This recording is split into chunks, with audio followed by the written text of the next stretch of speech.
Hey guys, tonight we leave the world behind. You're standing on the bustling docks of Nantucket in the year 1841. The air is thick with the smell of salt, tar, and the faint, greasy scent of whale oil that clings to everything in this town. You've just signed the ship's articles, trading the next 3 years of your life for a single bunk and a slim chance at a fortune. The great wooden whale ship strains at its mooring, a floating factory ready to hunt the largest creatures on Earth. But let's be honest about the odds. A single flick of a sperm whale's tail can splinter your boat to kindling, leaving you adrift in the middle of a vast and empty ocean. Most men who take this journey don't come back rich. Many don't come back at all. So, before you get comfortable, take a moment to like the video and subscribe, but only if you truly enjoy what I do here. As always, I'd love to see where in the world you're listening from, so please drop your city and local time in the comments below. Now, dim the lights.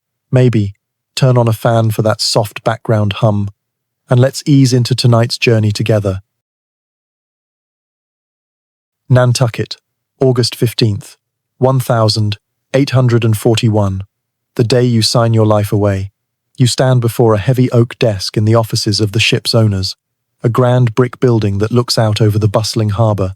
The air inside smells of money, of leather-bound ledgers, sealing wax, and the faint, ever-present scent of whale oil that has seeped into the very foundations of this island.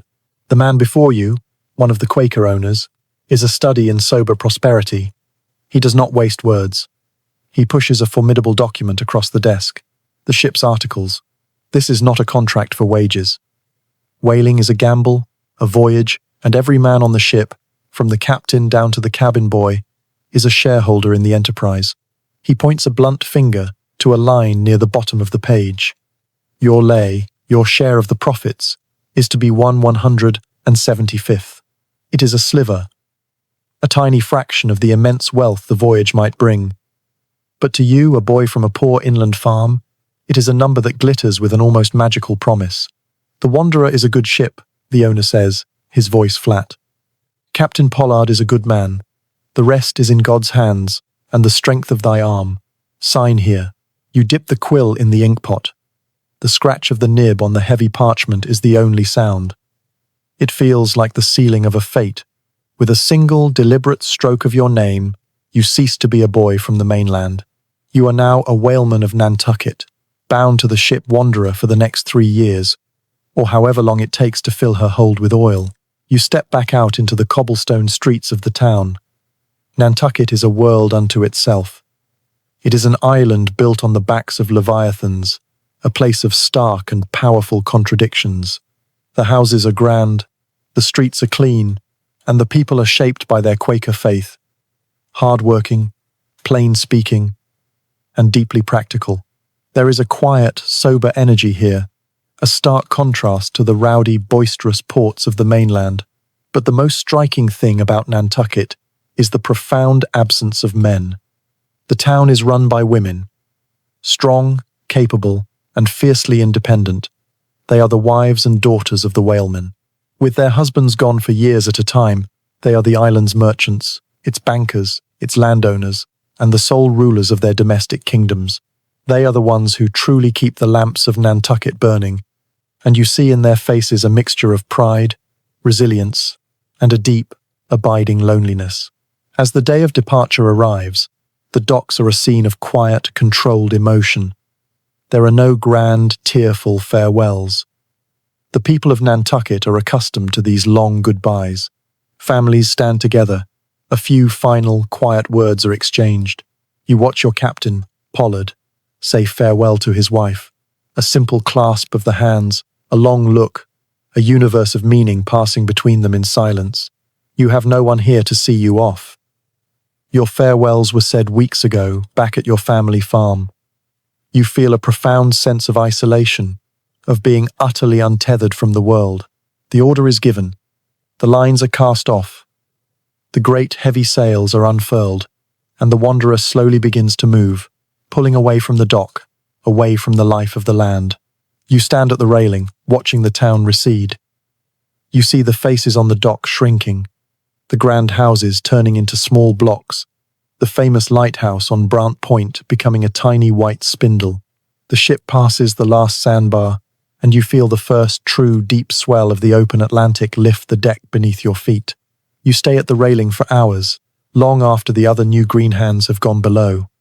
You watch until the last, faint smudge of Nantucket has been swallowed by the immense, blue curve of the horizon. Behind you lies everything you have ever known. Ahead of you lies 3 years of a vast, empty ocean. You are a shareholder in a great and dangerous enterprise. You are a hunter. You are a whaleman. But in this moment, as the sun sets on your first day at sea, you feel nothing but the profound, terrifying, and exhilarating reality of being utterly and completely alone. September 1st, 1841. 2 weeks at sea. The memory of land is already a fading dream. Your life has been stripped down to a few hard, simple realities. The endless blue of the ocean, the swaying deck beneath your feet, the coarse fabric of your sailor's clothes, and the strict, unwavering rhythm of the ship. Your hands, once soft from a life of farm work, are already becoming calloused and tough from hauling on the stiff, tarred ropes. You are learning to walk, to sleep, and to live in a world that is never, ever still. The ship is a society with a rigid and unforgiving hierarchy. At the top is the captain, a distant, godlike figure on the quarterdeck. Below him are the mates, the enforcers of order, and at the bottom are the green hands, the new recruits who know nothing of the sea. Their clumsiness, a constant source of frustration for the veteran sailors. You, however, occupy a strange and respected place in this society. You have been signed on not as a green hand, but as a boat steerer, a harpooneer. It is a position of immense prestige, a role for a man of skill and nerve. But as of yet, it is a title you have not earned, a fact of which you are keenly aware. Your education begins on a calm, grey afternoon in the middle of the Atlantic. The first mate, Mr. Starbuck, assigns you to the care of Tashtigo, the veteran Wampanoag harpooneer. He is a man of quiet, coiled energy, his skin the colour of oiled leather, his movements economical and precise. He says little, but his eyes miss nothing. He leads you to one of the whale boats, the craft which rests on the high, heavy wooden davits, ready to be lowered at a moment's notice. To you, it looks impossibly fragile, a thin cedar shell meant to face the largest beast on earth. This is your world now, Tashtigo says, his voice a low rumble. More than the ship.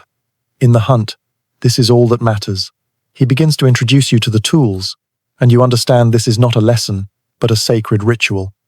He shows you the harpoons, the irons. They are heavy, brutal things of forged iron, their barbed heads as sharp as a razor. He explains how the iron is not meant to kill, only to fasten the boat to the whale, to make the connection. The iron is the question, he says, running a thumb along the sharpened edge. You ask it of the whale, then he shows you the lances. They are different. Long, slender poles tipped with a leaf-shaped blade of pure steel. They are designed for one purpose. The lance, he says, his voice dropping, is the answer. He shows you the tubs of line, hundreds of fathoms of the finest hemp rope, coiled with a geometric perfection that is a matter of life and death. He pulls out a length of the line to show you its texture. The line is the serpent, he explains. You must respect it. When the whale runs, this line will move so fast it can smoke against the wood. It can take a man's leg off, or pull him to the bottom of the sea before he can draw a breath. A clean boat is a safe boat. A tangled line is a coffin. He spends the rest of the afternoon having you practice. You do not throw the iron. You simply stand in the bow of the boat, on the deck of the ship, learning the balance, the feel of the heavy 10-foot shaft in your hands. You learn how to brace yourself in the small space of the bow, how to move with the rock of the ship. You watch him, and you are humbled by his skill. He seems less a man and more a part of the sea itself. His movements, a kind of fluid, deadly dance. The other green hands watch you with a mixture of awe and pity. They will be at the oars, their backs to the beast. You will be at the prow, facing it. That night, you lie in your cramped, dark bunk, the ship rocking gently beneath you. You cannot sleep. In your mind's eye, you see only the glint of steel, the perfect coil of the rope. You can still feel the immense, alien weight of the iron harpoon in your hands. It is no longer an object of adventure from a storybook. It is a tool of brutal, industrial slaughter. You have signed on to be a hunter, and you have just been introduced to your weapon. And as the ship carries you further and further into the lonely darkness of the ocean, you are forced to confront the cold, terrifying reality of the violence you have promised to perform. September 28th, 1841, 6 weeks at sea. The land is a distant memory, a story you tell yourself in the dark of your bunk. Your world has been reduced to the 300 feet of swaying, groaning timber that is the whaleship Wanderer. Time itself has changed. It is no longer measured in days of the week or the passing of seasons on a farm.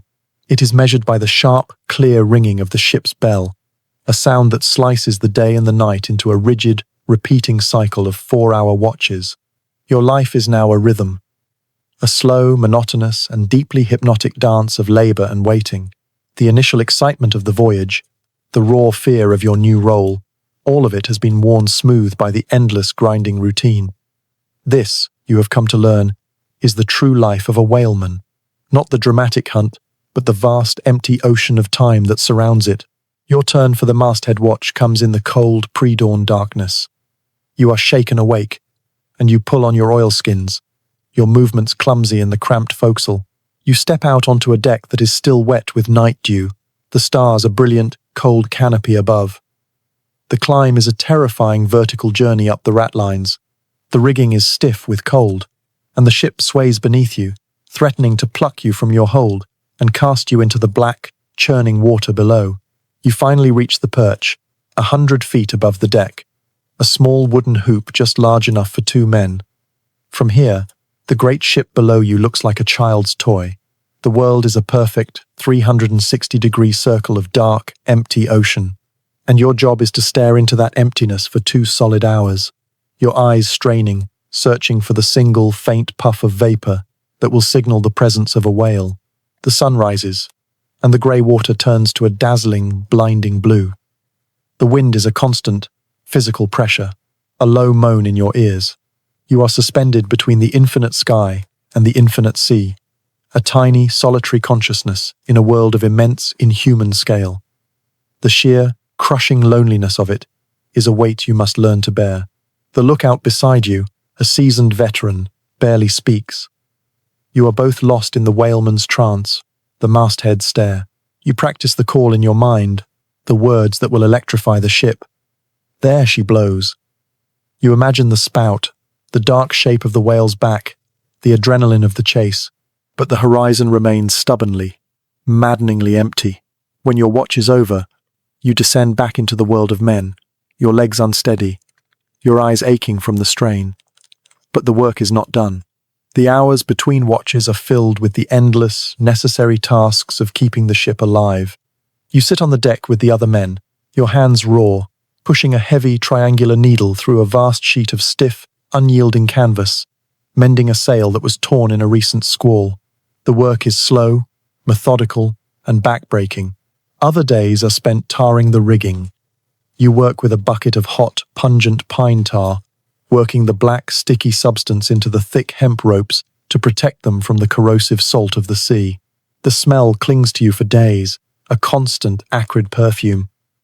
You learn the 100 different knots a sailor must know, the art of splicing a rope, the subtle language of the ship's hardware. You eat your meal of hardtack biscuit and salted beef, the same meal you ate yesterday, the same meal you will eat tomorrow. You listen to the older sailors, to their tall tales and their quiet, grim stories of lost ships and drowned men. You are no longer the boy who left the farm. You are being unmade and remade by the sea. As you finally crawl into your bunk at the end of another identical day, you reflect on the strange nature of this adventure. You came seeking a life of action and fortune. Instead, you have found a floating monastery of endless, repetitive labor. You realize now that this monotony is the true test. It is a crucible, designed to burn away the romantic notions of the green hands and to forge the patient, enduring, and almost inhuman focus required of a true whaleman. The great hunt is a moment, but the waiting is your entire life.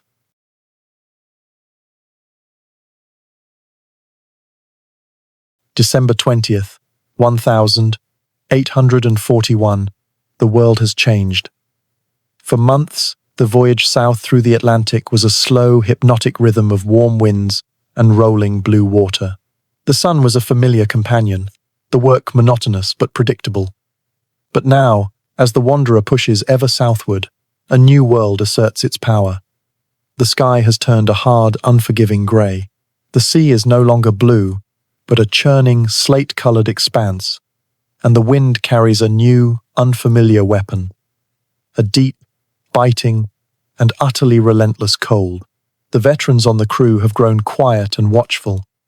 Their usual sea stories and easy complaints have been replaced by a grim, focused attention to the ship's rigging and the weather. They know what lies ahead. You, and the other green hands, can only watch them and feel a new, cold knot of apprehension tightening in your gut. Your first sign of this new world is an apparition of impossible beauty and terror. An iceberg. It appears silently in the mist. A floating mountain of luminous, blue-white ice. Its peaks carved by the wind into fantastic shapes. It is vast, ancient, and utterly indifferent to your small wooden ship. It is a messenger from the frozen heart of the world, and it is a warning. You are entering the domain of Cape Horn. The passage is not a place. It is a battle. It is where the two greatest oceans on Earth, the Atlantic and the Pacific, meet in a constant, violent war. The sea ceases to be a series of predictable swells and becomes a chaotic, liquid battlefield. Massive, rogue waves, born from 1,000 miles of uninterrupted sea, rise up from all directions, lifting the wanderer to a terrifying height before dropping it into a deep, watery canyon. The ship groans, its timbers screaming in protest, as it is twisted and slammed by the chaotic waters. And then comes the wind. It is not a gale, it is a physical assault. The sailors call them willy-waws, sudden, hurricane-force gusts that scream down from the unseen mountainous coast of Tierra del Fuego. The wind shrieks through the rigging, a sound so loud and constant that it scours away all other thought. The cold is a living thing. It seeps into your bones, a deep and painful ache that never leaves. Ice, a crust of glittering frost, forms on the ropes, making them stiff and treacherous to handle. Your beard freezes solid, and your hands, even wrapped in wool, become numb, clumsy things. The formal rhythm of the watches dissolves. It is all hands, all the time, a constant, desperate struggle to keep the ship alive. The crew, once a collection of individuals, is now a single, unified organism, fighting against a common enemy. You work shoulder to shoulder with men you barely know, your shared purpose burning away all petty grievances. The crisis comes on the third day of the storm. A wave of unimaginable size rises up out of the grey chaos. It does not break over the ship, it simply swallows it. You are submerged in a roaring, freezing world of white water. The wave sweeps the deck, tearing a whaleboat from its davits and smashing it to pieces. You see a man lose his footing and get washed across the deck, his life saved only by the tangle of ropes he becomes caught in. As the water recedes, the first mate, Mr. Starbuck, roars an order. The great topsail, under the immense pressure of the wind, has begun to tear, the sound a loud crack like a rifle shot. If it rips free, it will take the entire topmast with it, crippling the ship. It must be cut away. You, young and agile, are chosen to go aloft with Tashtigo and 2 other men. The climb is a vertical nightmare. A fight for every handhold on the icy, swaying rigging, the wind threatening to rip you away and cast you into the sea. You finally reach the yardarm, clinging on for dear life, the deck 100 feet below. With your knives, you hack at the frozen, thick canvas, the sail fighting you like a living beast. After a terrifying, eternal few minutes, the sail tears free with a final, explosive crack and vanishes into the storm. You descend to the deck, your body trembling with cold and exhaustion, but your spirit is filled with a strange, fierce pride. The ship, battered and wounded, sails on. You have faced the worst the world has to offer, and you have survived. You look at the grim, determined faces of your crewmates. They are no longer strangers. They are your brothers, forged in the crucible of the storm. As the wanderer finally clears the last of the cape and limps into the vast, open waters of the Pacific. You know you are no longer the same boy who left Nantucket. You have been tested by the horn, and you have not been broken. You are a sailor now, and the great hunt awaits.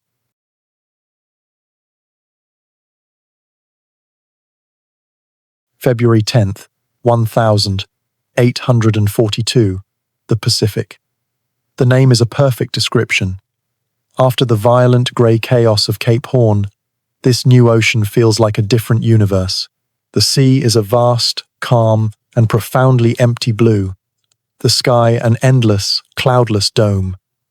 The sun is a warm and constant companion. The ship, her wounds from the storm now mended by the tireless work of Chips the carpenter, glides through the water with a gentle, soothing rhythm.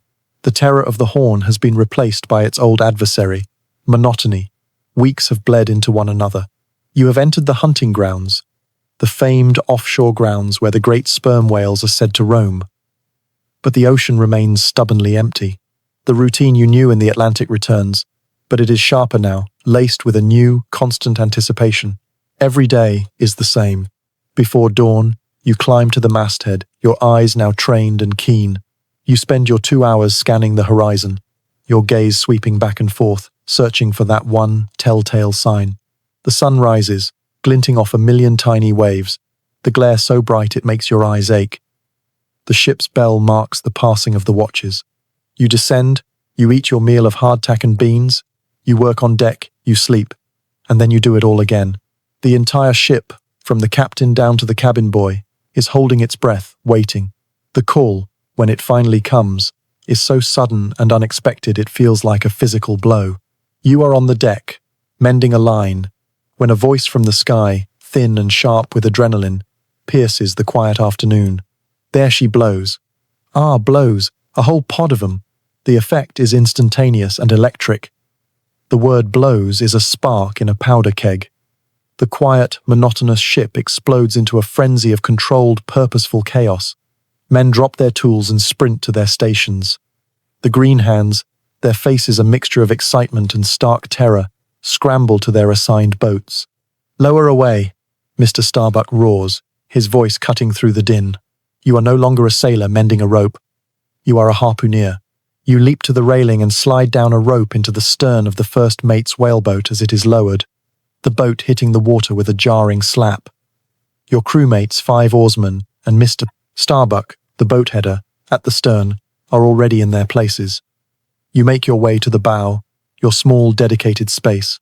You pick up your first iron, the heavy, deadly weight of it a familiar feeling now. The boat pushes off from the ship, and you are on your own, a tiny, fragile shell on the immense ocean. The wanderer is your mother, and you have just left her safety.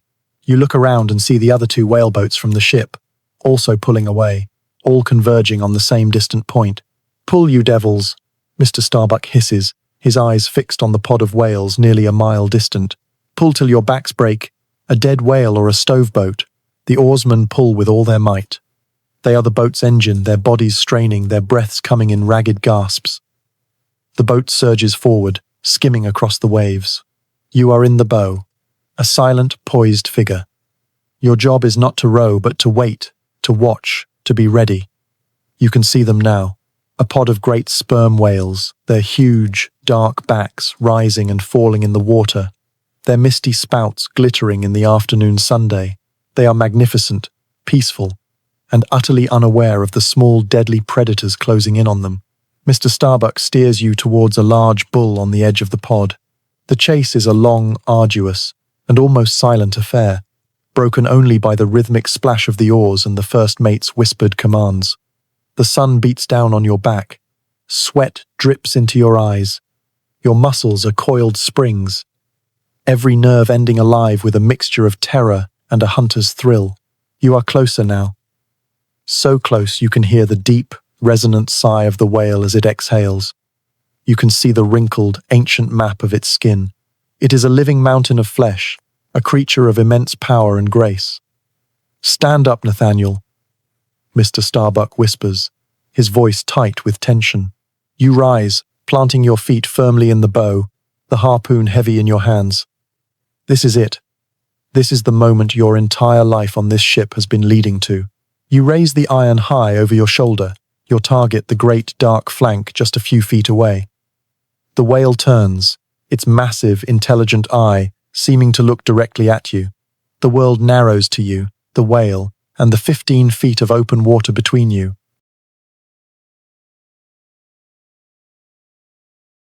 Time freezes. The world narrows to the space between you and the great beast. You see the deep, ancient intelligence in its massive eye. You see the muscles of your own arms, coiled and ready. You do not think. You act. With a great guttural roar that is torn from your very soul, you heave the iron harpoon with all your strength. The throw is true. The heavy iron shaft flies through the air in a perfect, clean arc and sinks deep into the whale's dark, blubbery flank, just behind its massive head. For a heartbeat, nothing happens. The whale seems to shudder, a tremor that runs through its entire, immense body. Then, the ocean explodes. The whale's tail, a fluke as wide as the boat is long, rises from the water and crashes down with a sound like a thunderclap, sending a wall of green water and white foam crashing over you. The boat is thrown sideways, and you are nearly pitched into the sea. Fast iron. Mr. Starbuck roars from the stern. We are fast. The whale dives deep, and the coiled rope in the tub at your feet comes alive. It is a serpent, a blur of smoking hemp flying out of the boat with a terrifying high-pitched hiss. A sailor, the line tender, frantically pours buckets of seawater onto the loggerhead post at the stern, where the line is wrapped to provide friction, the wood already steaming from the heat.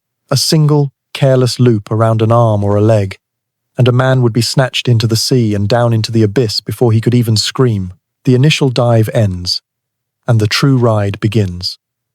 The whale surfaces, levels out, and begins to run. The boat lurches forward with a violence that snaps your head back. You are not sailing, you are being dragged.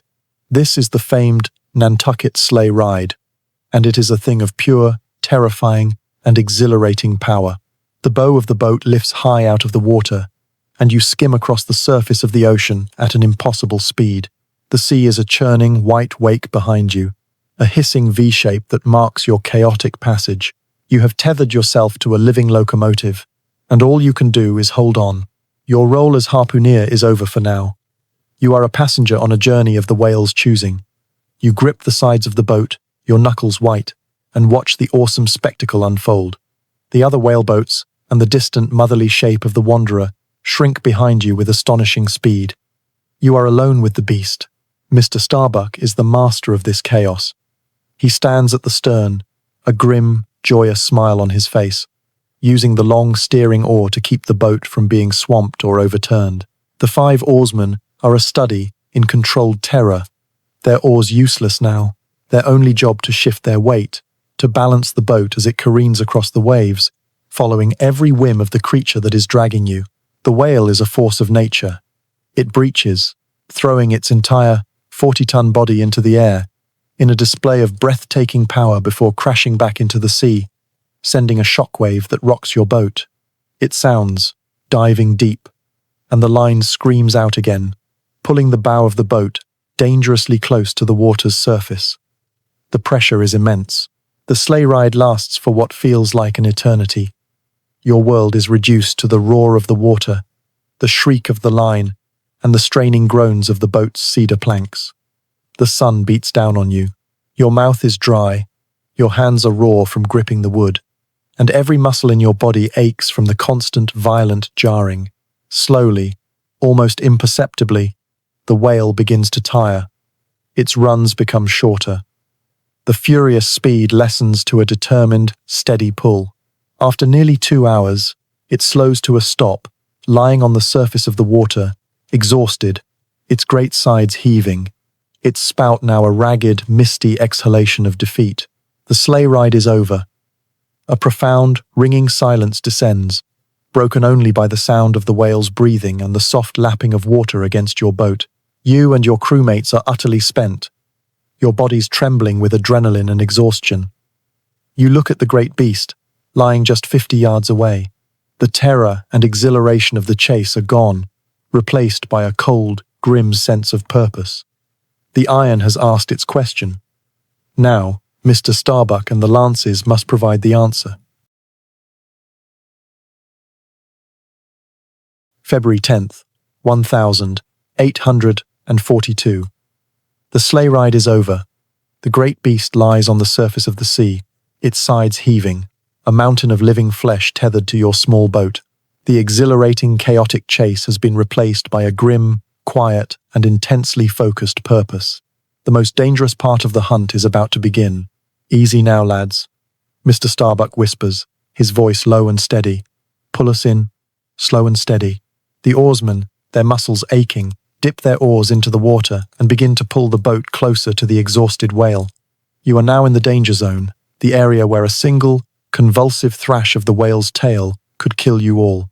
Your job as the harpooneer is to hold the line, to keep it from slackening, to be the anchor in this deadly dance. Mr. Starbuck trades his steering oar for a long, slender lance. He moves to the bow, standing beside you. Steady, he murmurs. As the boat glides alongside the whale's flank, he braces himself and, with a powerful, practiced motion, thrusts the long steel lance deep into the whale's side, searching for its life. The whale shudders. A new, different kind of energy surges through it, not of flight, but of pure, agonized fury. It goes into its flurry. It begins to thrash wildly in the water, beating the sea into a pink foam with its massive tail. It rolls, it dives, it snaps its great jaw. This is the death throw, the most perilous moment for any whaleman. Mr. Starbuck, with an almost inhuman calm, keeps the boat just clear of the chaos. Then, the thrashing subsides. The great beast rolls onto its side. A final, shuddering breath escapes its spout. But this time it is not mist. It is a thick, dark pillar of blood that stains the sea, a deep crimson. The whale is dead. A profound, exhausted silence falls over your small boat. There is no cheer of victory. There is only the grim satisfaction of a difficult job done, and a strange, quiet sense of sorrow for the magnificent creature you have just killed. The journey back to the wanderer is a slow, arduous tow. The whale, a dead weight of 40 tons, is a monumental burden. It takes hours of back-breaking rowing to bring your prize back to the ship. As you approach, the deck of the wanderer comes alive. This is where the ship ceases to be a vessel and becomes a factory. The crew rigs the immense cutting-in tackle, a system of massive hooks and pulleys attached to the mainmast. The whale is brought alongside and chained to the hull. The cutting stage is lowered, a narrow, precarious wooden platform suspended over the side of the ship. Mr. Starbuck and the other mates, armed with razor-sharp blubber spades on long poles, descend onto this stage. Your job now is to lean over the railing from the deck, assisting them, your footing treacherous on the blood-slicked planks. The work is industrial and horrifying. The mates, balancing expertly on their swaying platform, begin to carve the whale. They cut a deep, spiral incision around the whale's body, and a massive hook is attached to the first strip of the blanket piece of blubber. Heave away, comes the cry. The men on deck, including you, begin to turn the great windlass. With a sound of tearing flesh and groaning ropes, the first massive strip of blubber is peeled from the carcass, the ship itself heeling over from the immense weight. The whale is literally unwound, its skin and blubber stripped away in a single, continuous blanket, like peeling a piece of fruit. Below, in the now crimson water, a feeding frenzy has begun. Dozens of sharks, drawn by the blood from miles away, thrash and tear at the exposed carcass, their dark fins a constant, menacing presence. The work continues for hours under the hot Sunday. The blanket pieces are hoisted onto the deck, where another team cuts them into smaller Bible leaves to be processed. The great head of the whale is severed and brought on board a prize in itself, for it contains the most valuable oil of all, the pure, waxy spermaceti. By the time the sun sets, the deck is a vision of hell. It is ankle-deep in blood and grease. The air is thick with the smell of gore. The great, living mountain you hunted this morning is now just a pile of raw materials, a collection of neatly cut pieces of flesh and blubber waiting to be rendered down into profit. You are no longer a hunter. You are a butcher, a factory worker. You look at your hands, coated in oil and blood, and you feel a profound, disturbing sense of transformation. You have seen the awesome, living spirit of the Leviathan, and you have now participated in its methodical, industrial desecration. February 12th, 1842. The butchery is complete.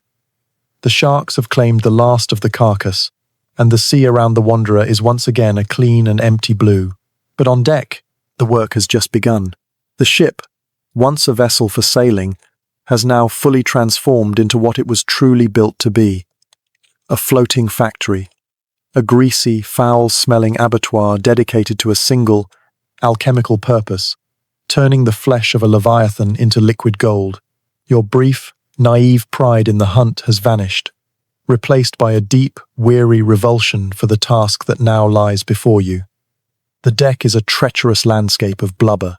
Great, quivering slabs of it, sliced into blanket pieces, cover the planks, making every step a dangerous, slippery gamble.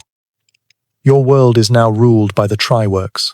The tryworks are the fiery brick heart of the ship, a pair of massive iron cauldrons set into a brick furnace, a permanent structure in the middle of the deck.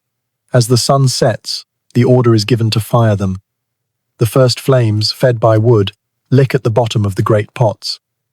Then, the process begins. A sailor with a razor-sharp spade slices the blubber into thin, manageable strips, which are then tossed into the cauldrons. The sound is a loud, angry sizzle, and a thick, white, greasy smoke begins to pour into the air. The smell is overwhelming, an acrid, choking stench of burning flesh and oil that catches in your throat and stings your eyes. It is a smell you will never forget. Your job is to feed the beast. Another sailor, the mincer, cuts the blanket pieces into thinner Bible leaves, so called because they are thin enough to read through. You take these slippery, greasy leaves and toss them into the boiling cauldrons. The work is hot, dangerous, and unrelenting. As the blubber melts down, the process becomes brutally efficient, a self-sustaining engine of its own consumption. The scraps of blubber from which the oil has been rendered, called fritters, are skimmed from the pots and used as fuel for the fire itself. The whale is now being used to cook its own body. Night falls, but the work does not stop. The tryworks turn the deck of the Wanderer into a vision of hell. The flames from the furnace leap high into the air, casting a lurid, flickering orange glow on the sails and rigging. The smoke, a thick, greasy black column, rises into the night sky, a funeral pyre visible for miles. You and the other men become demonic figures in this fiery landscape. Stripped to the waist, your bodies slick with sweat and black with soot. You move through the smoke and firelight like stokers in the devil's own furnace. The heat is so intense it feels as if it is cooking the very air you breathe. The deck, coated in oil, is impossibly slick. Men slip and fall, their curses swallowed by the roar of the flames. The process is a constant 24-hour cycle of slicing, boiling, skimming, and stoking. You work a 4-hour watch, then collapse into your bunk for a few hours of restless sleep, your body and clothes saturated with the foul, greasy smoke.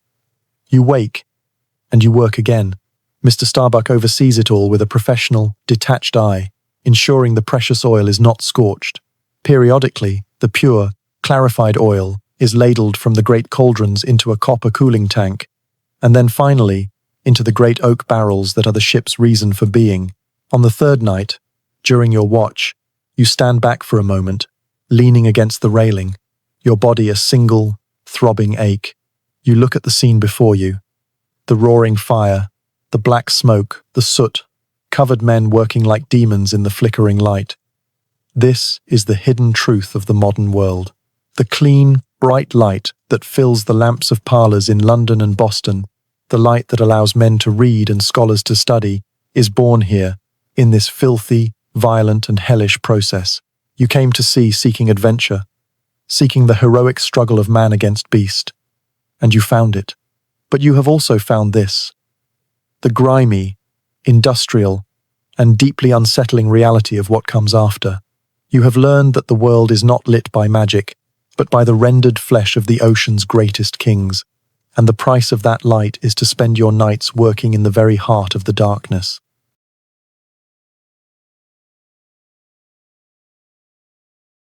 February 20th, 1842. The fires of the try-works have died. A great and difficult cleaning has taken place. A war waged with sand and holy stones against the seemingly permanent layer of grease and soot that coated every surface of the ship. Slowly, miraculously, the Wanderer has been returned to a semblance of order. The deck is clean once more, the sails are white against the blue sky, and the air, for the first time in a week, tastes of clean, fresh salt rather than acrid, greasy smoke. The fruits of your horrific labor now lie in a series of great cooling tanks, hundreds of gallons of pure, clarified, and immensely valuable spermaceti oil. But its journey is not yet complete. The oil is a liquid fortune, but it is a volatile one. Its preservation, and therefore the success of the entire voyage, now rests in the hands of one man. Not the captain, not the first mate, but a quiet, methodical artisan who is, in many ways, the most important man on the ship, the cooper. The cooper is a man apart. He does not stand the masthead watch or row in the whaleboats. His domain is his small open-air workshop on the deck, a space filled with the clean, wholesome smells of cedar and oak, a fragrant island in the otherwise tar and brine-scented world of the ship. He is a master of a craft that is ancient and essential, while the rest of you have been engaged in the brutal work of destruction. His work is one of pure, precise creation. You are assigned to assist him, a task you welcome as a respite from the grim business of the hunt. You watch, fascinated, as he begins his work. His tools are strange and specialized, the draw knife for shaping, the adze for beveling, the great iron drivers for hammering the hoops. He works with a quiet, unhurried confidence, his movements economical and exact. He shows you how to select the long oak staves, inspecting each one for flaws, running his calloused hands along the grain. He explains that a single, poorly chosen piece of wood can mean a leaking barrel, and a leaking barrel means their profits, their very reason for being here, will seep away into the bilge of the ship. You watch the magical process of a barrel being born. The staves are set upright in a circle, held together by a temporary hoop. Then, a small fire is built inside the nascent barrel, and steam is used to make the oak pliable. As the wood softens, the cooper and his assistants use a system of ropes and levers to slowly, carefully, bend the staves into their familiar, curved shape. Then comes the driving of the hoops. The sound becomes the new rhythm of the ship. A steady, metallic clang, clang, clang as the cooper uses his heavy hammer and driver to force the iron hoops down over the staves, tightening them until the barrel is a single, incredibly strong, and perfectly sealed unit. There is no glue, no nails. There is only the perfect, precise pressure of wood against iron. Your job is a simple one. You fetch his tools, you help turn the heavy barrels, and you listen. You learn about the different kinds of wood, the importance of a properly chamfered edge, the subtle art of ensuring a perfect seal. You, a man of the pen, are now an apprentice to a man of the adze, and you find a deep, surprising satisfaction in the tangible, honest work. As you work, you realize the profound contradiction of your world, the entire, chaotic, and violent enterprise of whaling, the dangerous chase, the bloody slaughter, the hellish trying out it all, funnels down to this. It all depends on the quiet, patient, and creative work of this one man and his ancient craft. He is the guardian of the prize. Without his perfectly sealed barrels, the courage of the harpooneer and the strength of the oarsman would mean nothing. That evening, as the first of the newly filled barrels of oil is lowered into the hold, you feel a sense of pride that is different from the adrenaline of the hunt. It is the quiet, solid pride of having helped to create something strong, useful, and lasting. You have spent weeks as a destroyer, a butcher, a factory worker. Today, for the first time, you have been a builder.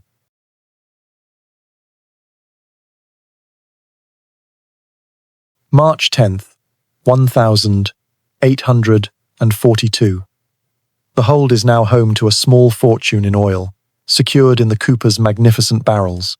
The ship is clean. The work, for the first time in months, is done, and the world has come to a complete and utter standstill. We have sailed into the doldrums, the great windless belt of the Pacific that sailors call the horse latitudes. The ocean has transformed from a place of constant motion into a vast, unblinking mirror of glass. The sun is no longer a welcome companion, but a merciless, white-hot eye, directly overhead, from which there is no shade and no escape. The first few days of the calm are a welcome respite. The men rest their aching muscles, their bodies finally free from the relentless demands of the hunt and the try-works.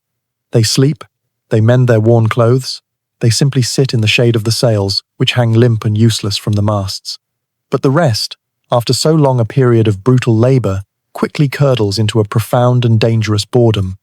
A ship's crew is a machine that requires the fuel of constant work to run smoothly.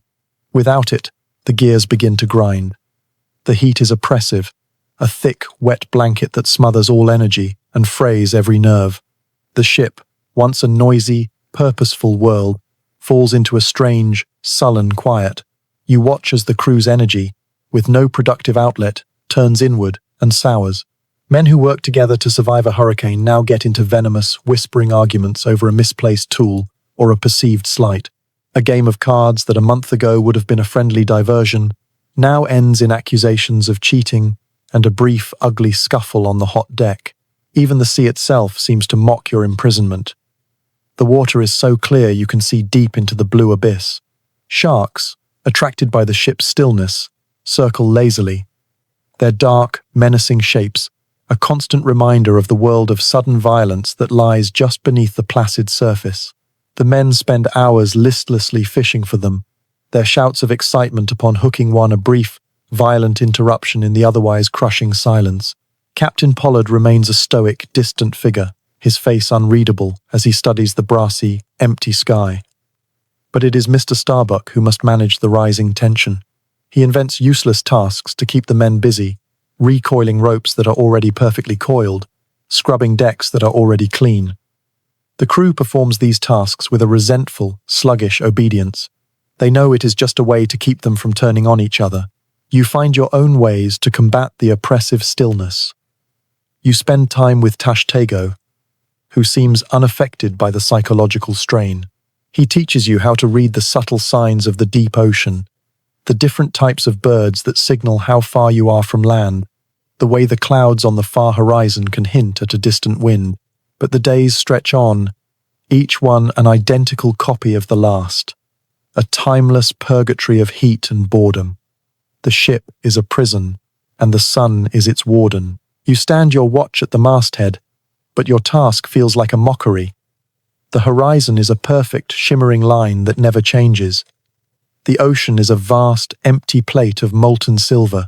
There are no whales here. There is nothing. You are a lookout, watching for a salvation of wind that never comes. You came to fear the storm, the whale, the brutal work. But you realize now that this is a different kind of trial, a more insidious test of a man's soul. The terror of the hunt is a fire that burns hot and fast. The misery of Cape Horn is a clean, honest pain. But this is a slow, quiet rot. It is the emptiness of the world, seeping into the emptiness of your own mind.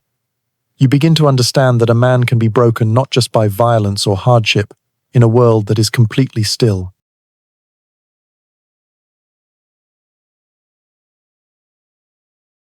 March 25th, 1842. The doldrums continue their silent, oppressive reign. The ship is a floating prison, and idleness is its chief tormentor. The men, their energy, having no outlet, have become like coiled springs, ready to snap at the slightest provocation. Fights have become more common, the mood more sour. You learn that the greatest danger in a long calm is not the heat or the thirst, but the slow, corrosive decay of a man's own mind. You seek out the company of Tashtego, the veteran harpooneer. He seems immune to the oppressive boredom, a calm, self-contained island in the sea of the crew's irritability.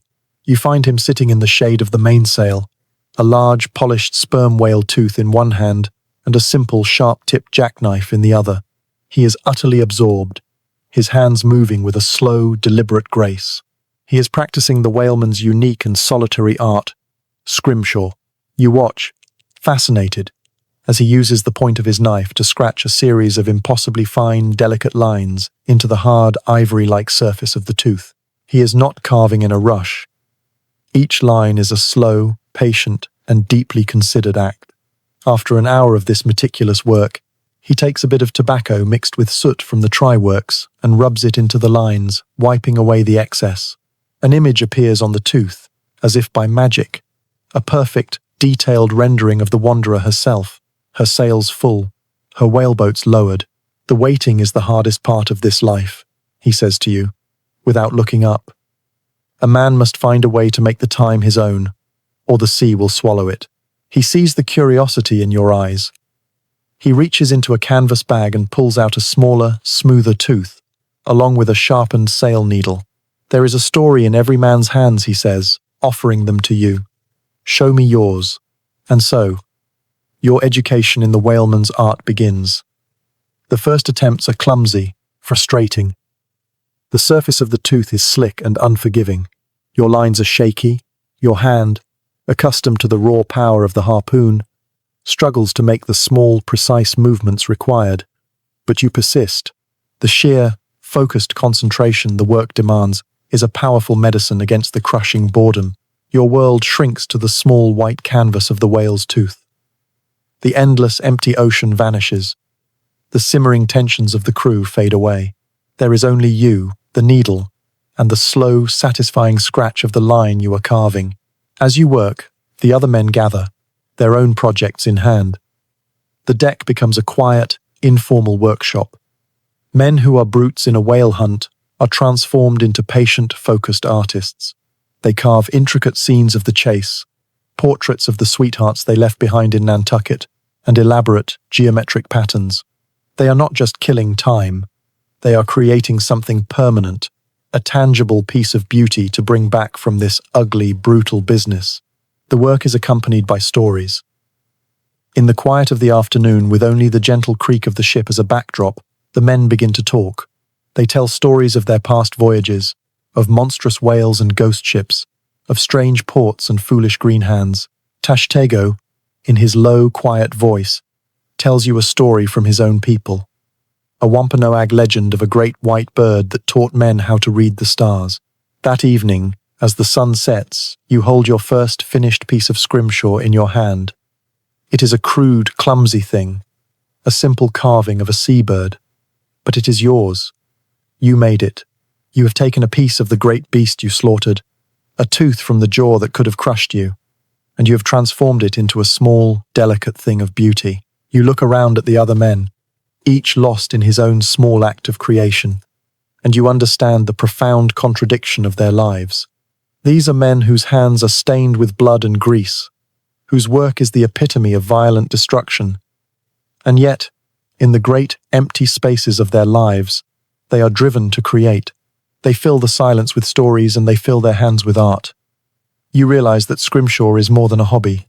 It is an act of defiance, a quiet insistence that even here, in the middle of a brutal, lonely ocean, a man can still make something other than a living.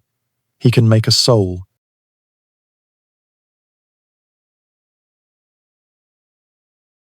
April 5th, 1842. After the profound, sun-baked silence of the doldrums, the return of the wind was a blessing. The wanderer is alive again, sailing with purpose through the vast, empty blue of the Pacific.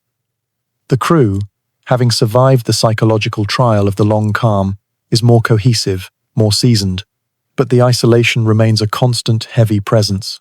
One afternoon, the call from the masthead is not the familiar cry of, "There she blows," but something different, something that brings a more complex and human kind of excitement to the crew. Sail, ho! The entire ship rushes to the rail. On the distant horizon is the unmistakable silhouette of another three-masted whaleship. In the crushing emptiness of the Pacific, the sight of another vessel from your own small tribe is a miraculous event. Captain Pollard studies the other ship through his spyglass. "She's a Nantucket ship," he announces. "The Rachel, 2 years out, same as us." He gives a rare, almost imperceptible smile. "Mr. Starbuck, prepare to gam." A gam is a sacred ritual of the whaleman. It is a social call on the high seas, a formal meeting to break the profound isolation, to hear a new voice, and to exchange the most precious commodity on the sea. News. Captain Pollard has a whaleboat lowered and is rowed over to the Rachel. At the same time, the Rachel's first mate is rowed over to your ship. The two vessels drift close, their sails backed, their crews lining the rails, shouting greetings. For the rest of the afternoon, the ships become one community. The exchange of information is a torrent, a flood of words after months of hearing the same stories from the same 30 men. You learn of the price of spermaceti oil back home, which is high. You learn of ships that have been lost, and of others that have returned full. They bring you a small bundle of letters from Nantucket, passed from ship to ship across the globe, a chain of fragile paper that connects you to a home you have not seen in 2 years. You read a letter from your family, the familiar handwriting a ghost in your hands, the news of births and deaths from a world that seems to exist in another lifetime. But the crew of the Rachel also brings a different kind of news. They are a weary, haunted-looking crew, and their ship has seen hard luck. As the sun begins to set, their first mate sits in your captain's cabin, speaking in a low, grim voice to Mr. Starbuck and a small group of your officers. You stand near the doorway, listening. He tells a story that makes the hairs on your arms stand up. He speaks of a whale, a sperm whale of immense size and unnatural whiteness, a creature of legendary cunning and malice. He tells of how this whale did not flee when hunted, but turned and attacked their whaleboats, smashing one to pieces with a deliberate, intelligent fury. He speaks of how it then turned on the Rachel herself, ramming the ship and nearly sinking it. They barely escaped with their lives, their ship wounded, their spirit broken. The whalemen have given this beast a name. They call him Moby Dick. The gam ends as darkness falls. The Rachel, now a ship of ghosts in your mind, pulls away and vanishes into the night. She has left you with letters from home, but she has also left you with a chilling, unforgettable story. The men stand at the rail, staring into the darkness where the other ship disappeared, a new and unsettling silence having fallen over your own vessel.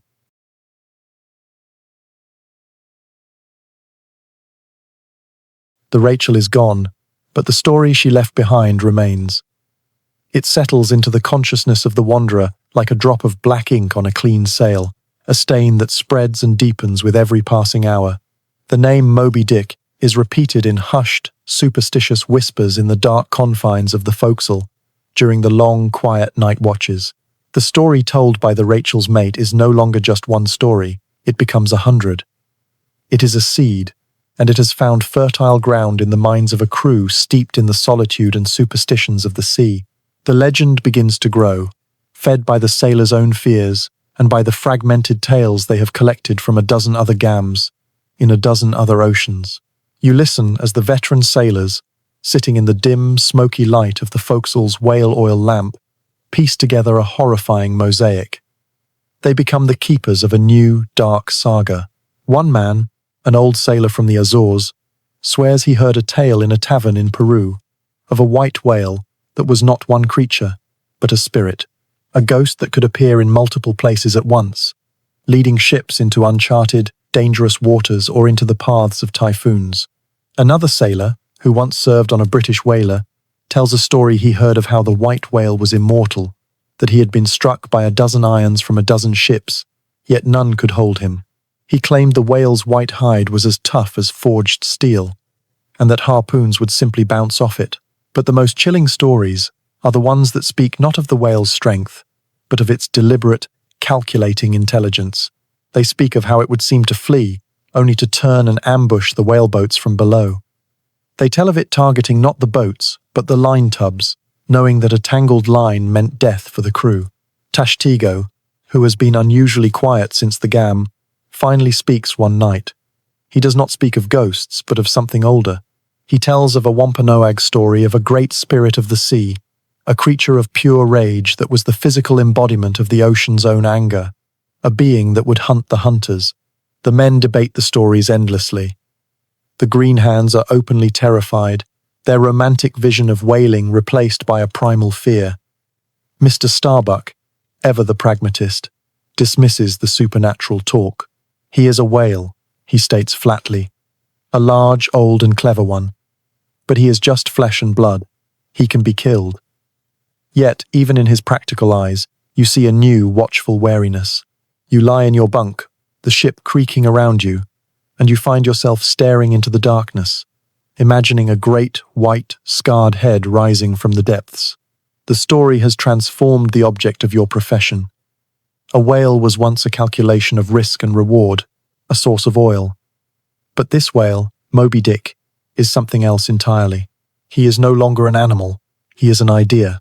He is the embodiment of every sailor's deepest fears, the fury of the sea, the mystery of the abyss, and the chilling possibility that the creatures they so brutally hunt might just be able to hunt them back. The voyage of the wanderer is no longer a simple commercial enterprise. It has been given a new, dark, and mythic purpose. You are not just hunting for oil anymore.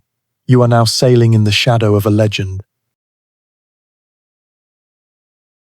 July 2nd, 1842. For months after the gam with the Rachel, the story of the white whale has haunted the forecastle, a dark myth told in hushed whispers during the night watch. But now, a new and more immediate paradise has pushed the ghostly premonition from the crew's mind. We have made landfall. The Wanderer is anchored in the Bay of Lahaina, on the Sandwich Islands, what the locals call Hawaii. After more than a year in the stark, blue and grey world of the open ocean, the sight of this place is an almost overwhelming sensory assault. The island is a riot of impossible colour, the deep, volcanic green of the mountains, the brilliant white of the sand, and the shocking turquoise of the water. The air is no longer just clean and salty. It is thick and sweet, a heavy perfume of strange, night-blooming flowers, ripe fruit, and damp earth. From the ship, you can hear the sounds of a life you had almost forgotten. The laughter of children, the sound of music, the gentle murmur of a living town. For the crew, this is not just a place to resupply with fresh water, fruit, and firewood. It is a destination in itself, a legendary oasis in the vast desert of their voyage. It is a place for liberty. Captain Pollard, a man who understands the immense pressure that has been building in his crew, grants 2 days of shore leave for each watch. The moment the first boat touches the beach, a year's worth of pent-up energy, loneliness, and desperation explodes into the quiet town. The men are a force of nature, a loud, chaotic, and thirsty wave of humanity crashing onto a peaceful shore. You go ashore with the first watch, your pockets heavy with the small advance you were given against your lay. The town of Lahaina is a strange and fascinating mix of worlds. There are the traditional grass huts of the native Hawaiians, but there are also the stern, white-painted wooden buildings of the American missionaries, who have been working for years to impose their own sober, Christian values on the island. It is a culture clash waiting to happen, and your crewmates are the lit match. They descend upon the makeshift grog shops that have sprung up along the waterfront, establishments that exist solely to separate sailors from their money. The quiet sobriety of your Quaker-owned ship vanishes in a roar of cheap rum and bad singing. You, more an observer than a participant, walk the streets of the town. You see the local people watching the sailors with a mixture of amusement, opportunity, and a deep, weary apprehension. They have seen this all before. You witness the brief, explosive friendships, and the equally brief and violent brawls that erupt between your crew and the sailors from other whaling ships in the harbour. You spend your time exploring, a naturalist once more. You are fascinated by the strange trees, the brilliantly coloured birds, and the powerful, graceful people of the island. You trade a small knife for a beautiful necklace of shells, a gift to take home. You try to keep an eye on young Billy, the greenhand, who is wide-eyed and overwhelmed by the temptations of the shore. You find him being cheated at a game of cards and manage to pull him away, earning a grateful look from the boy and a venomous one from the card sharp, but you cannot stop the inevitable.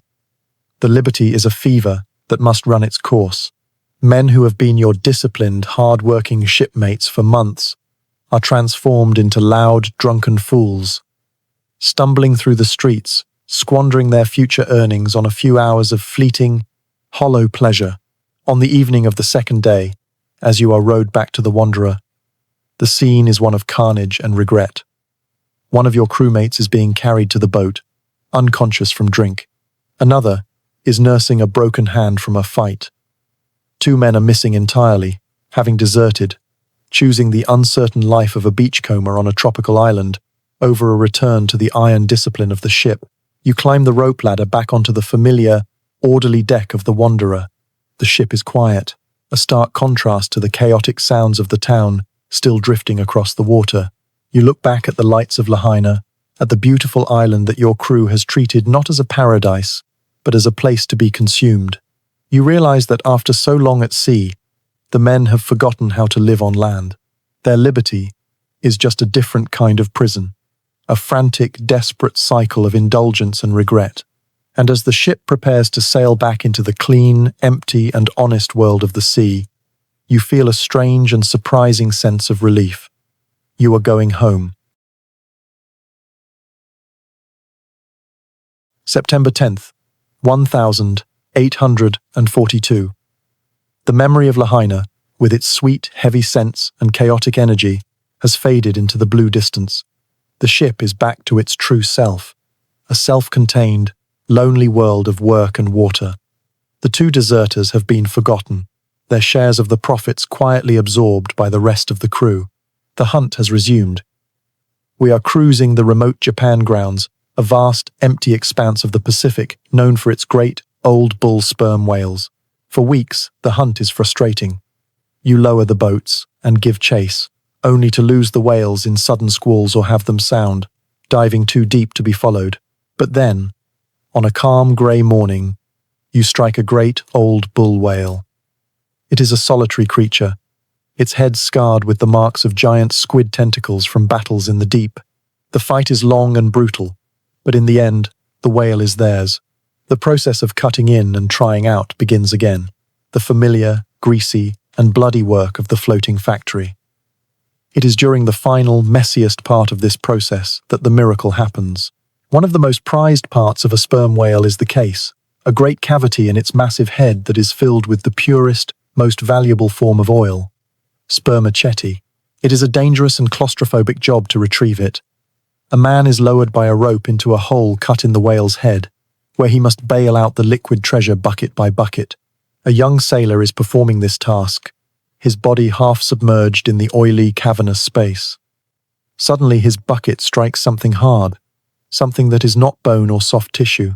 Cursing, he tries to work around it. "There is something amiss in here, Mr. Starbuck," he calls out, his voice echoing from inside the whale's head. A great, hard lump of something. The first mate orders him out, and he and Tashtigo peer into the dark, oily cavity. An order is given. Ropes and hooks are used. With a great, sucking sound, a strange, lumpy, greyish mass is hauled out onto the deck. It is a truly ugly thing, a waxy, mottled, and unpleasantly odorous boulder of matter, weighing perhaps 100 pounds. The green hands look at it with disgust, assuming it to be some sort of disease or worthless concretion from the whale's gut. But the veteran sailors, the men of Nantucket, fall silent. They gather around the strange object, their expressions a mixture of disbelief and profound, reverent awe. Captain Pollard himself comes down from the quarterdeck, something you have rarely seen him do. He kneels, touches the waxy substance, and then, closing his eyes, he brings his fingers to his nose and inhales deeply. "Ambergris," he says, his voice a quiet, stunned whisper. The word spreads through the ship like a charge of lightning. Ambergris. You have heard the stories, the legends. It is a substance rarer and more valuable than gold, a strange, morbid treasure, a sickness of the whale that produces the most sought-after fixative for the finest perfumes in the world. A single piece of it can make a voyage. This much can make a man rich for life. The mood on the ship is transformed. This is not the wild, boisterous, and violent triumph of a successful hunt. This is a quiet, stunned, and almost religious awe. The men speak in hushed tones. They touch the ambergris as if it were a holy relic. They have spent over a year engaged in the most brutal, grinding, and dangerous labor imaginable to fill their casks with oil. And now, in a single, blind moment, the sea has simply given them a fortune, a gift of pure, dumb luck. That night, the great lump of ambergris is carefully stowed in the captain's own cabin, a treasure too precious to be left on the deck. A strange calm settles over the crew. The constant, gnawing anxiety about their lay, about the profitability of the voyage, is gone. They are rich. They know it. You sit for your watch at the masthead, looking out at the vast, empty sea under a canopy of brilliant stars. You reflect on the profound, almost divine mystery of your new world. You have seen men tested to their absolute limits by storms. You have seen them risk their lives with incredible courage in the hunt. You have seen them create delicate art from the bones of their prey. And now you have seen them blessed with a fortune they did nothing to earn. You realize that for all the skill, courage, and hard work of the whaleman, his life is ultimately governed by a force he can never control. The simple, profound, and utterly unpredictable luck of the lonely sea. October 3rd, 1842. The ambergris has changed the soul of the ship. The gnawing, constant pressure to fill the hold is gone, replaced by a kind of giddy, confident contentment. The men are no longer just sailors. They are wealthy men, their fortunes already made, waiting out the rest of their time at sea. They spend their idle hours in quiet, happy conversation, planning the lives they will lead when they return to Nantucket. One man speaks of the grand house he will build for his wife, another of the tavern he will buy. The talk is no longer of the hunt, but of the homecoming. The work of the ship continues, but its edge of desperation is gone. There is a new ease to the rhythm of the watches, a lightness in the men's steps. The Wanderer has become a lucky ship, a blessed ship. The men have begun to believe they are invincible, that the sea has given them its greatest treasure and will now grant them a safe and easy passage home. It is a dangerous, foolish belief. The squall comes with almost no warning. One moment, you are sailing under a clear blue sky on a calm sea. The next, the horizon has turned a dark, bruised purple, and a low, menacing line of cloud is racing towards you at an unnatural speed. "All hands!" Mr. Starbuck roars, his voice instantly shaking the crew from their complacent stupor. "Shorten sail! Furl the royals and the topgallants!" The ship explodes into a frantic, desperate activity. The easy confidence of the past weeks vanishes, replaced by the grim, muscle memory of survival. You and the other men scramble up the rigging into a rising, howling wind. You cling to the swaying yardarms, 100 feet above the deck, fighting a desperate battle with the massive, flogging canvases, trying to wrestle the sails into submission before the full force of the storm can tear the masts from the ship. The sea, so recently calm, is now a churning chaos of steep, white-capped waves. The deck below is already awash, the ship heeling over so far that the waves crash over the railing. It is in this chaos that the unthinkable happens. The young green-hand, Pip, who had been struggling with a sail on the main deck, loses his footing on the slick, canted planks.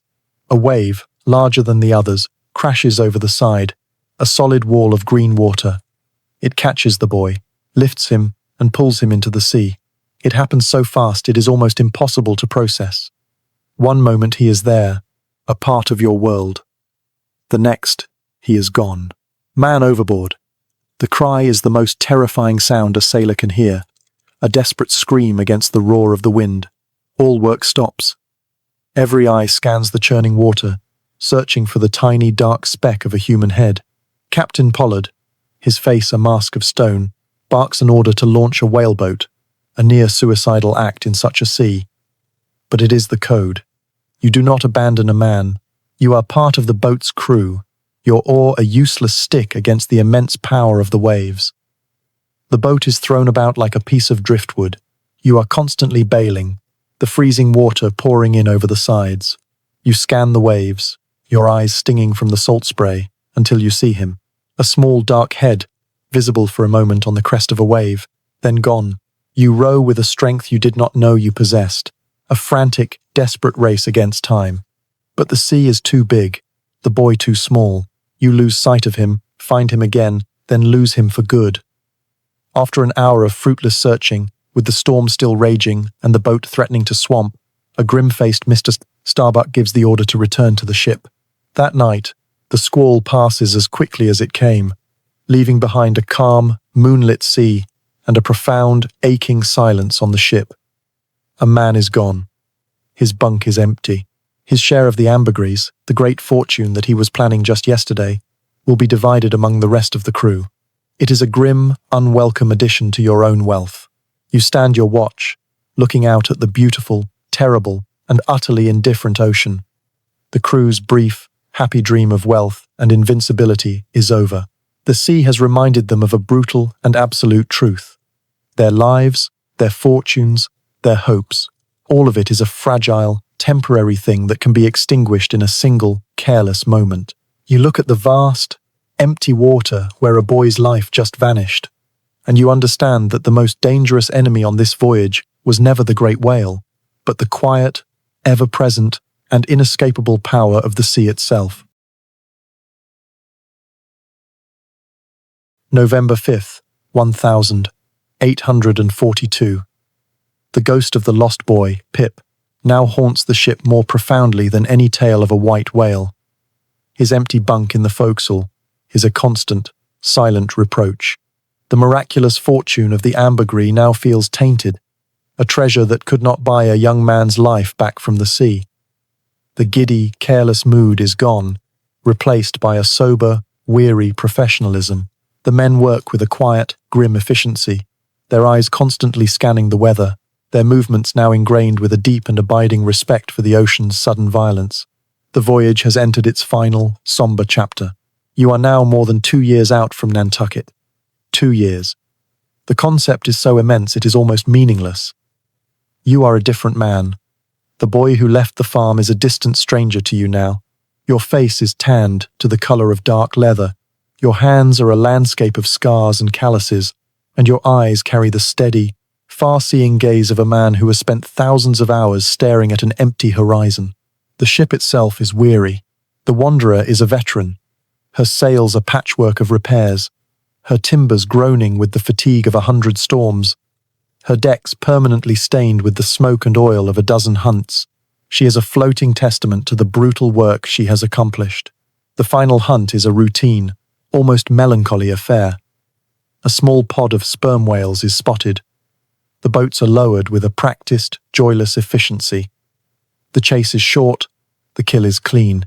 The cutting in and trying out are performed not with the wild energy of the first hunt, but with the steady, relentless pace of factory workers finishing a long shift. You stand on the deck, covered in the familiar grease and grime. As the last of the oil from this final whale is ladled from the cooling vats into the last few empty barrels in the hold, the cooper hammers the final bung into place. A strange quiet falls over the ship. The work is done. Mr. Starbuck, his face grim, reports to the captain. "The hold is full, sir. Not another drop she'll take." Captain Pollard, the stoic, silent man who has been the unmovable center of your world for over 2 years, descends into the hold to inspect the cargo himself. The entire crew waits on deck, a profound, expectant silence hanging in the air. This is the moment they have worked for, bled for, and died for. He emerges from the hatchway, his face giving nothing away. He looks at the tired, expectant faces of his crew, from the mates to the green hands. He looks at the worn-out ship, then he looks east, towards a home that lies 10,000 miles away. "Mr. Starbuck," he says, his voice clear and steady, and for the first time, you hear a note of something other than command in it, a note of profound, weary finality. "Set a course for home. We are homeward bound." The words are not met with a wild, roaring cheer. The men are too exhausted, too sobered by loss for that. Instead, a deep, collective sigh of relief seems to run through the ship, a release of 2 years of pent-up tension, loneliness, and fear. You see veteran sailors, men of iron, smile for the first time in months. You see a green hand quietly begin to weep, not from sorrow, but from a hope so immense it is painful. The ship turns. For the first time in over 2 years, her bow is pointed east, towards the rising sun, towards home. The word itself feels strange and foreign on your tongue. Nantucket, your family, a life on land. They are like figures from a half-remembered dream. You have spent your entire young manhood in this brutal, floating world, and the thought of leaving it is both a profound relief and a strange, unsettling fear. You have done it. You have filled the ship. You have earned your fortune. But as you look out at the vast, empty ocean that still separates you from that distant dream, you understand the voyage is far from over. The satisfaction of the full hold is tempered by the daunting reality of the immense journey that still lies ahead.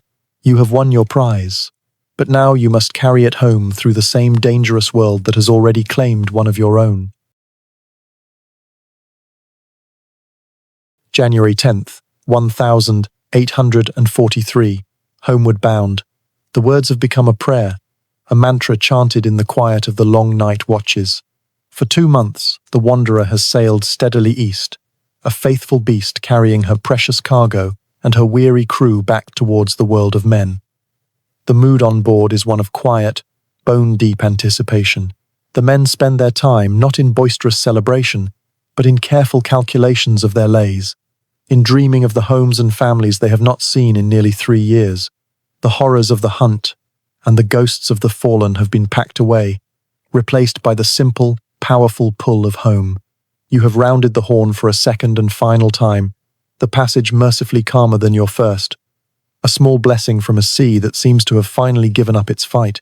You are in the Atlantic now, the home ocean, and every league you sail feels like a step closer to a life you had almost forgotten. But the sea is never truly done with you. The storm does not come with the slow, ominous warning of the great hurricane you survived off the Cape. It comes as a thief in the night, an unseasonable, violent tempest born of the treacherous waters of the Gulf Stream. The sky, clear and starry when you began your watch, is suddenly blotted out by a low, fast-moving blanket of black cloud. The wind shifts and comes on with a sudden, furious roar. "All hands!" Mr. Starbuck's voice is a familiar, urgent crack in the night. "Shorten sail. Get the topsails in." The crew, startled from their dreams of home, scramble onto the deck into a world of chaos. The ship is already heeling over, the wind a physical wall of force. But this is a different kind of battle. The Wanderer is no longer the light, agile hunter she was on the voyage out. She is a heavy, sluggish beast, her hold packed to the brim with over 2,000 barrels of oil. She is a floating vault, and her immense weight makes her stubborn and slow to respond. She groans under the strain of the massive waves, her old, weary timbers complaining with loud, sharp cracks. The ship that felt so invincible now feels terrifyingly fragile, a thin wooden shell protecting a priceless treasure from the fury of the ocean. You and the others work with the grim efficiency of veterans, your movements sure and practiced in the screaming darkness. You climb the rigging, the wind trying to tear you from your hold, and you fight the flogging, wet canvas of the sails, your hands raw and bleeding. The true danger, however, is not from the wind or the waves, but from within. Down in the hold, the great oak barrels, each weighing hundreds of pounds, begin to shift with the violent rolling of the ship. You hear a deep, resonant boom from below, a sound that sends a jolt of pure terror through every man on deck. If the barrels break loose from their careful stowage, they will become a wrecking crew of their own, smashing through the ship's hull from the inside out. The captain's voice cuts through the storm.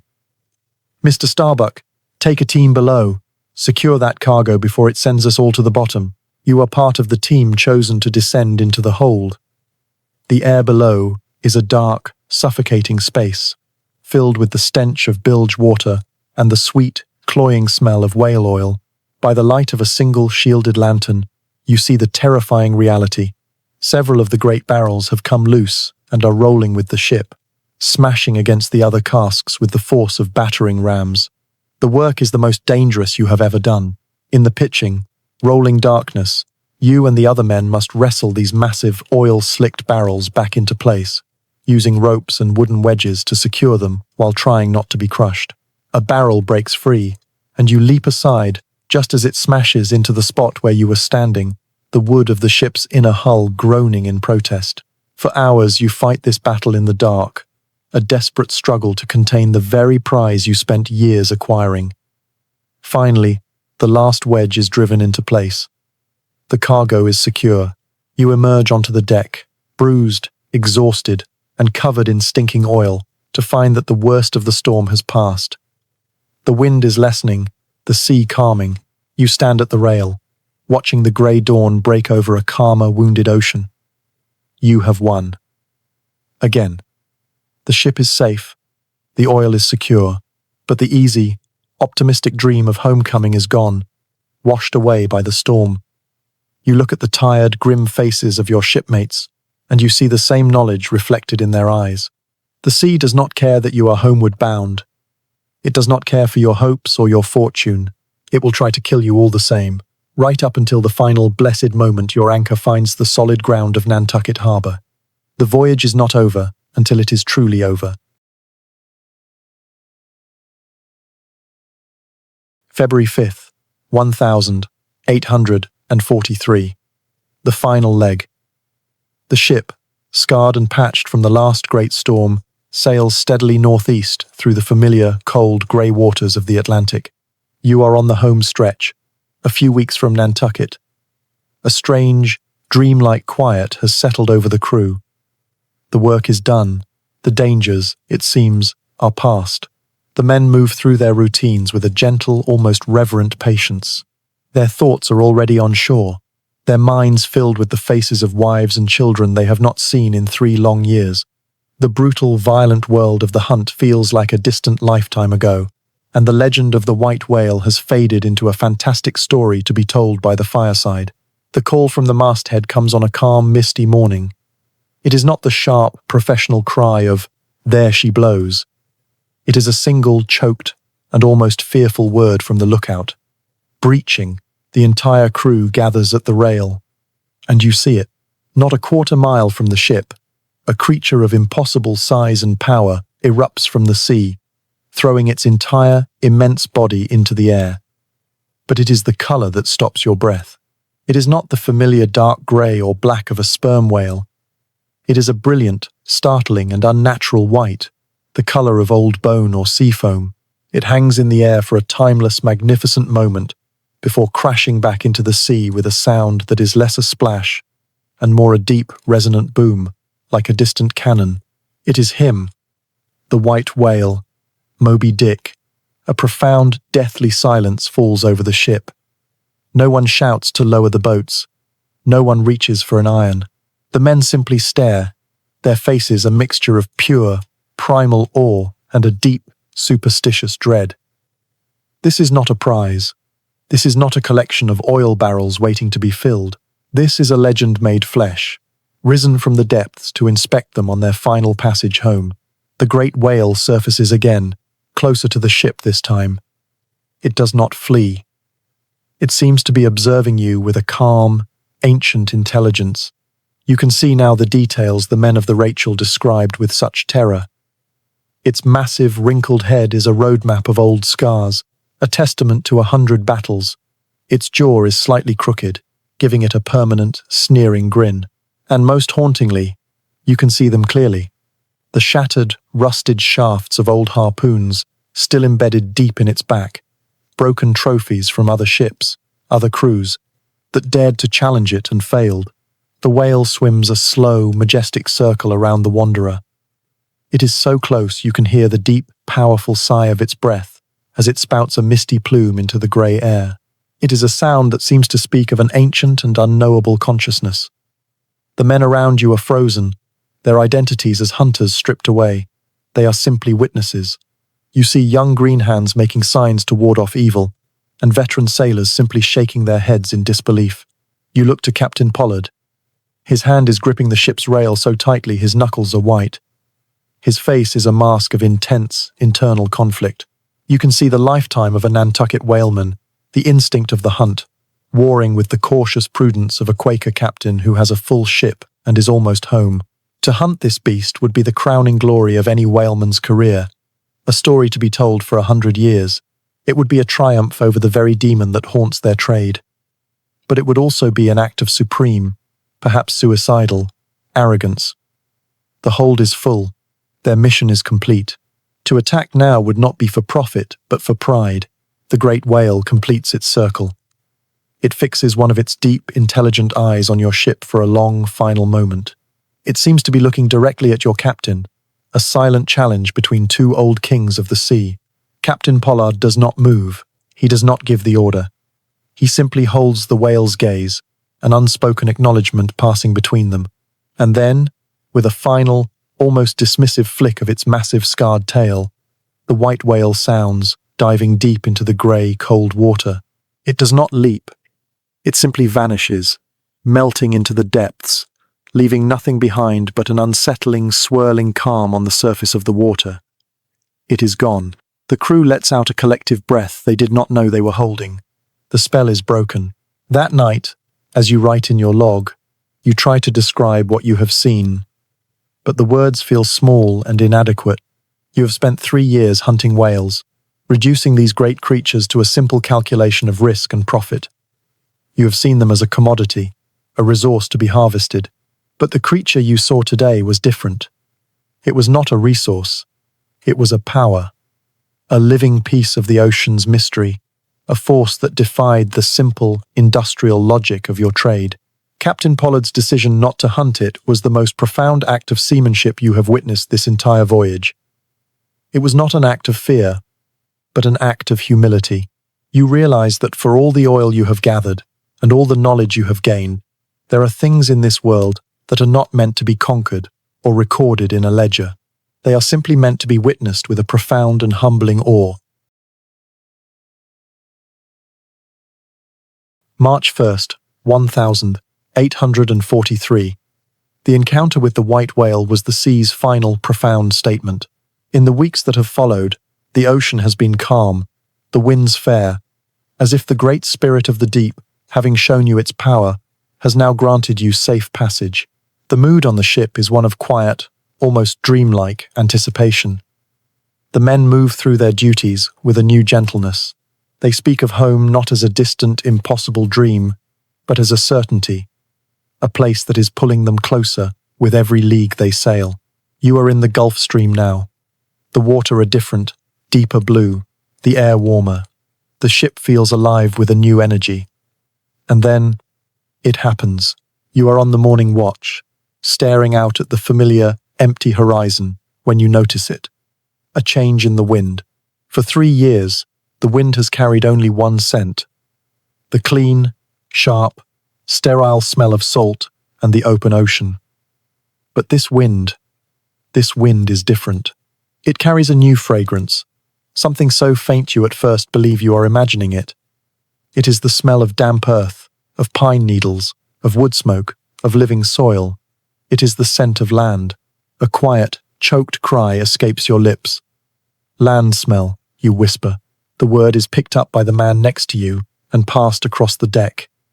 A deep, reverent silence falls over the ship. The men stop what they are doing and turn their faces to the west, lifting their noses to the wind, inhaling the scent of a world they had almost forgotten. You see hardened, veteran sailors close their eyes, their faces transformed by a look of profound, aching nostalgia. After 1,000 days of smelling nothing but salt and brine, the scent of land is the most powerful and intoxicating perfume in the world. 2 days later, the lookout's cry is no longer a drill, no longer a hope. It is a reality. Land, ho. The coast of New England is a low, grey smudge on the horizon. As you draw closer, it resolves itself into the familiar, beloved shapes of home. You see the sandy bluffs of Nantucket, the sparse, windswept trees. You see the high, white column of the Sankaty headlight, a beacon you last saw 3 years ago, a lifetime ago. The crew is a collection of ghosts, returned to the world of the living. Men who have not spoken a word for weeks are now babbling with excitement, pointing out familiar landmarks, their voices thick with emotion. They bring their sea chests up from the forecastle, chests that now contain not just clothes, but the intricate scrimshaw, the strange curiosities from Pacific islands, and the small, precious letters that have been their only link to this world. You stand at the railing, a silent observer, in the midst of this joyous chaos. Your own feelings are a complex, tangled knot of elation, and a strange, deep-seated anxiety. You are a different man from the boy who left this shore. Your skin is burned dark by the sun of 3 summers. Your hands are hard and scarred. Your mind is filled with images that the people on that shore can never possibly understand. The terror of Cape Horn, the hellish glow of the Try, works, the impossible whiteness of a great whale, the face of a boy being swallowed by the sea. How can you return to a world of small fields and quiet Sundays after all that you have seen? The wanderer rounds Brant Point, and you see the town of Nantucket itself, its neat, grey-shingled houses, and the forest of masts in its harbour. The entire town, it seems, has come out to greet you. The wharf is a sea of faces, the women, the children, the old men who are the keepers of the island while their sons are away. The anchor drops with a great, rattling roar, the sound a final, definitive end to your long voyage. The ship is home. The journey is over.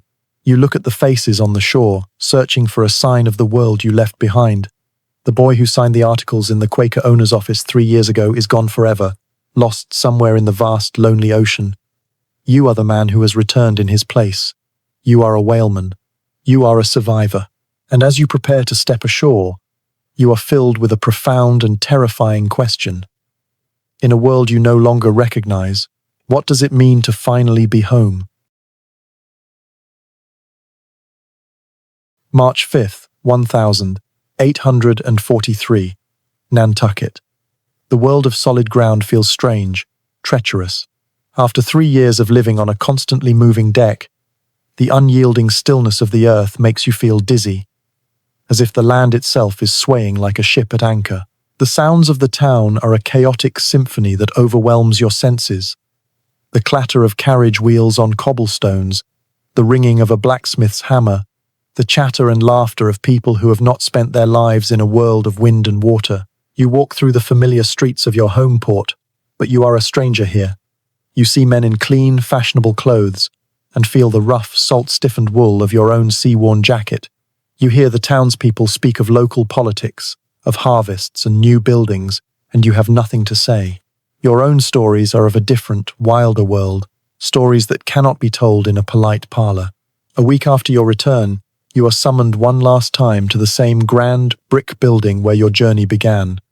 You walk into the same owner's office, the air still smelling of leather and sealing wax. The same sober Quaker owner sits behind the same polished oak desk. He looks at you, his eyes showing a flicker of recognition, but he is looking at a different man. The naive, hopeful farm boy who stood here 3 years ago has been weathered away, replaced by a hardened, sun-darkened sailor with a steady, far-seeing gaze. This is the final, most important ritual of the voyage, the settling of the account. An accountant, a small man with ink-stained fingers, sits at a side table. Before him is a massive ledger, its pages filled with the cold, hard arithmetic of your journey. He begins to read, his voice a dry monotone. He reads the reports from the oil merchants in New Bedford, the final tallies of the thousands of gallons of spermaceti oil sold. He reads the report from a perfumer in London, detailing the astonishing, almost unbelievable price paid for the great lump of ambergris. You listen as your entire, epic, world-spanning journey is reduced to a series of numbers. The terror of Cape Horn, the hellish glow of the try-works, the long, maddening silence of the doldrums, the life of the boy lost to the sea, the awe of the white whale, all of it is distilled into a final, impressive sum at the bottom of a page. The accountant then begins the division. He reads the names of the men who deserted in Lahaina, their shares forfeited. He reads the name of Pip, the boy who drowned, his small share to be sent to a family who may no longer even live at their last known address. Then he comes to your name. Nathaniel, he says, not looking up. Boat steerer. 1/175th lay of the net profits. Your share comes to. He scribbles a final calculation. He pushes a small, heavy canvas bag across the desk towards you. You pick it up. The weight of the gold and silver coins in your hand is real, solid. It is a fortune. It is the reason you left home, the reason you risked your life 1,000 times over. It is the fulfillment of the promise. You walk out of the owner's office and into the bright, cold Nantucket sunlight, the heavy bag of coins in your pocket. You have done it. You are a success. You are a rich man, but you feel a profound and unsettling emptiness. You think of the men who did not return. You think of the great, intelligent creatures you slaughtered, the awesome power and beauty you helped to destroy. You realize now that the true price of the oil that lights the world's lamps is not measured in gold coins. It is measured in the lives of men like Pip, in the years stolen from the women of Nantucket, and in the blood of the magnificent beasts you hunted in the lonely sea. Your great adventure, with all its terror and its wonder, has been reduced to a single entry in an accountant's ledger. You are home, you are wealthy. And as you walk through the streets of the town, you understand that you will carry the weight of that unwritten, truer ledger with you for the rest of your days. And so, the wanderer's long and epic voyage comes to a quiet end, not with the roar of a storm, but with the soft scratch of an accountant's quill. Your own long journey through the day is also complete. The hunts and the hardships are over. Let the memory of the vast, lonely ocean recede, and the endless call of the waves fall silent. Your ship has reached its harbour, and it is time to rest. If our 3-year voyage across the sea helped you unwind tonight, a quiet like is always deeply appreciated, and if you wish to join us for more journeys into the past, please consider subscribing to Sleepy History. Thank you for sailing with me. May your anchor find a peaceful hold, and may your rest be as deep and profound as the sea itself. Until our next story, sleep well.